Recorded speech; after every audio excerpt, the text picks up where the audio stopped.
네, 며칠 전 이명박 대통령 기념재단이 이런 발표를 했습니다. 이명박 전 대통령이 아고라 보고타 포럼에 기조 연설자로 초청받았다. 그러면서 보고타 상공회의소가 이 전 대통령은 본 포럼 기조 연설자로 완벽한 사람이다. 이렇게 평가했다고 밝혔습니다. 하지만 콜롬비아 보고타 상공회의소에 직접 확인을 해봤더니 그런 사실이 없다고 합니다. 이게 어떻게 된 일일까요? 이번 이 취재를 한 시사저널 2의 주재한 기자를 연결해서 알아보도록 하겠습니다. 안녕하세요. 네, 안녕하세요. 시사저널 이코노미의 주재한 기자입니다. 네, 반갑습니다. 이 보고타 상공회의소에 직접 확인을 해봤다고요? 근데 어떤 방식으로 확인을 해보셨습니까? 처음에는 전화를 직접 하려고 했는데요. 네, 네, 콜롬비아는 에스파냐어, 그러니까 스페인어를 사용하니까 엄두가 안 나더라고요. 네, 그래서 네, 제가 기본적인 영어는 할 수 있으니까 네, 언론 네, 담당자한테 이제 이메일을 보내야겠다고 생각을 한 겁니다. 그래서 뭐 메일을 받으면 추후에 이제 보도의 근거로도 사용할 수 있다라고 해서 메일로 네, 소통을 하기로 했고요. 네, 네, 그래서 홈페이지를 보니까 네, 담당자 2명의 메일 주소가 있더라고요. 그래서 네, 우리나라 직급으로 하면 보도진의 장, 그러니까 대변인 신분을 가진 분 한 분, 그리고 보도진이 있어서 네, 총 2차례에 걸쳐서 이제 메일을 보냈습니다. 네, 네, 그래서 첫 메일은 6월 4일 오후 4시 20분에 보냈고요. 근데 네, 답이 안 오더라고요. 그래서 왜 그럴까 고민을 하다 보니까 네, 이제 콜롬비아랑 우리나라랑 14시간 시차가 있는데, 그렇죠. 네, 예, 예. 그래서 그런 것 때문에 안 오나 싶어가지고 네, 고민을 했고, 이 다음 날에도 연락이 안 오고 한 번 더 메일을 보냈습니다. 두 네, 번째 메일은 6월 5일 날 오후 2시에 음, 보냈고요. 질문을 좀 상세하게 구성해서 보냈습니다. 그래서 네, 그런데도 그 다음 날도 또 연락이 안 왔어요. 네, 그래서 네, 콜롬비아 대사관에 좀 도움을 요청하려고 했고, 네, 이제 마지막까지 질문이랑 제가 취재하려는 이유까지 다 정리를 했는데, 그 메일을 보내려고 봤더니 마침 딱 답이 왔더라고요. 그래서 네. 이 그 상공회의소 메일을 받은 게, 측에서, 네, 네, 네, 상공회의소 측에서. 네, 그래서 6월 6일 날 오전 8시 40분에 네, 그 답변 메일을 받았습니다. 네. 어떤 내용이 왔습니까? 내용은 굉장히 간단하게 왔는데요. 제가 질문을 총 3개를 했었는데 네, 답변이 한 줄로 왔어요. 그러니까 질문이 그 재단 측이 밝힌 것처럼 4월 뭐 시간이 없으니까 제가 답만 드리면 보고타 네네네, 상공회의소가 그런 포럼을 실제로 열 계획인데 네, 우리는 그 사람, 그러니까 디스퍼슨이라고 했는데 네네. 이명박 전 대통령을 초대하지 않았다. 이게 끝이었습니다. 초대하지 않았다고 그냥 간단하게 한 네, 줄만 답변이 온 겁니까? 네네 그렇습니다. 그럼 저희가 그 뭐 받으신 그 이메일 이런 내용도 확인이 가능하겠네요. 그쪽에서 이메일로 어, 왔으니까.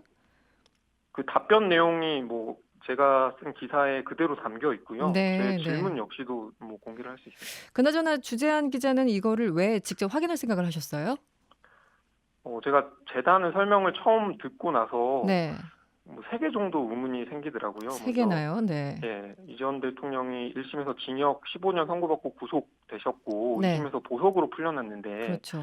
그런 사람을 그 기조연설자로 초청한다는 게 좀 상식적으로 이해가 안 됐고요. 네, 두 두 번째는 번째로는 지난달 19일 날에 이 전 대통령께서 보석 조건을 완화해달라는 내용의 네, 신청서를 서울고법에 제출을 합니다. 네, 근데 네, 이 전 대통령 측이라고 할 수 있는 재단이 이러한 네. 사실을 공개적으로 공표를 한 거잖아요. 그래서 음, 배경이랑 시점이 좀 이상하다는 생각을 좀 했고요. 시점이 묘해서, 네네, 네네. 그리고 세 번째로는 그 상공회의소 홈페이지를 보면 네, 그 올해 행사 일정이 빼곡하게 다 정리가 돼 있습니다. 근데 네네. 그 재단에서 밝혔던 그 아고라 보고타 포럼 네. 일정이 확인되지 않더라고요.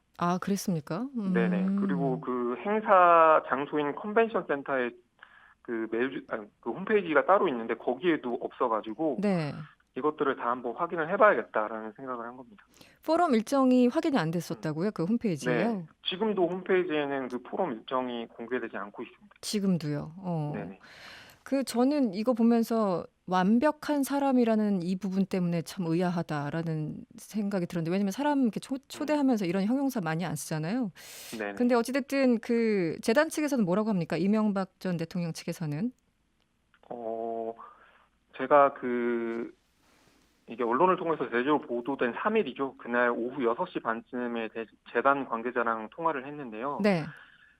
그때 당시에는 깨닫지 못했는데 이제 다시 이제 모든 걸 정리하다 보니까 음. 이메일을 보낸 곳은 기획사다라고 아. 이렇게 말을 했더라고요. 네, 네. 그리고 상공회의소에서 행사를 하면 주무부서가 있고 네. 그런 쪽에서 연락이 왔다. 기획사. 그리고 네. 네. 그러니까 표현이 그런 쪽이라고 표현을 했습니다. 그리고 상공회의소에서 연락이 온 것과 마찬가지다 이런 식으로 표현을 하더라고요. 네. 그래서 마찬가지다 이런 표현이 조금 걸렸었고요. 근데 그 결과적으로 보면 재단은 지금도 마찬가지고 기획사의 이메일과 보고타 상공회의소의 공식 초청장이 동등하다고 보고 있는 것 같더라고요. 이게 그쪽의 반론입니다. 그런데 보통 외국에서 주요 인사들 인바이트 할 때 네. 그런 기획사 끼고 하는 경우는 일반적인 일이 많은데 그 기획사의 어떤 그 존재 자체가 있는 건지 그리고 그 기획사와 정말 이 포럼과 직접적인 연관이 있는 건지 그것도 확인을 좀 해보셨습니까? 기획사가 어떤 기획사일까요? 한국에 있습니까? 아니면 그 현지에 있습니까? 현재까지는 명확하지가 않습니다. 왜냐하면 제가 이제 물었을 때 그 메일이 스페인어로 왔냐, 영어로 왔냐라고 물었는데 영어로 왔다라고는 했는데 네. 이게 현지인이 운영하는 기획사일 수 있고요. 네. 한국인이 콜롬비아 현지에서 운영하는 기획사일 수도 있고요. 네. 한국인이 한국에서 운영하는 기획사일 수도 있죠. 음. 여러 가지 가능성이 있는데 제가 그거는 알아내지 못했습니다. 제가 어. 그 메일 주소를 알려달라 구체적인. 네. 근데 그거는 그 재단 측에서 알려줄 수 없다라고 했습니다. 그건 조금 더 취재를 해보면 될 것 같고요. 네. 마지막 질문인데요. 이 전 대통령이 어쨌든 이런 초청 사실을 기사까지 만들면서 올린 의도, 배경은 네. 뭐라고 보십니까? 주재한 기자는요? 그 배경이나 의도가 뭐냐고 물으셨는데 네. 굉장히 조심스럽게 답을 드려야 될 것 같아요. 왜냐하면 그 의도나 배경이 없을 수도 있으니까요. 뭐 그렇죠. 제가 내부자도 아니고. 네, 근데 네. 다만 최근에 보석 요건을 완화하려는 신청서를 제출하셨는데 네. 대통령께서 네. 그 관련해서 여론을 좀 좋게 만든다거나 그런 어떤 정치적인 의도가 있을 수는 있다고 생각을 합니다. 네. 근데 이거는 제 의견일 뿐이고요. 네, 네. 네, 거기까지는 현재까지 상황에서는 이렇다 저렇다 말씀을 드리기는 어려운 것 같아요. 네. 다만 그 전제를 분명히 해야 될 게 있는데 이게 재단은 기획사로부터 받은 메일을 상공회의소가 보냈다고 한 것이거든요. 네, 네. 그러면 처음부터 사실관계를 틀리게 알렸다고 한 걸로 볼 수 있는 거죠. 네. 그래서 엄연히 사실관계가 틀렸다는 알겠습니다. 거를 분명히 하고 싶습니다. 네. 네. 이진국 님이 문자 주셨어요. 진실이 의심으로부터 나왔네요. 기자님 큰일 하셨습니다. 이런 문자 주셨고요. 감사합니다. 관련해서 후속 보도가 있을지 기대해 보도록 하겠습니다. 네네. 지금까지 시사저널 2의 주재한 기자였습니다. 고맙습니다. 네, 감사합니다. 여러분의 퇴근길을 꽉 채워드립니다. 평일 저녁 6시 5분 이승원의 세계는 그리고 우리는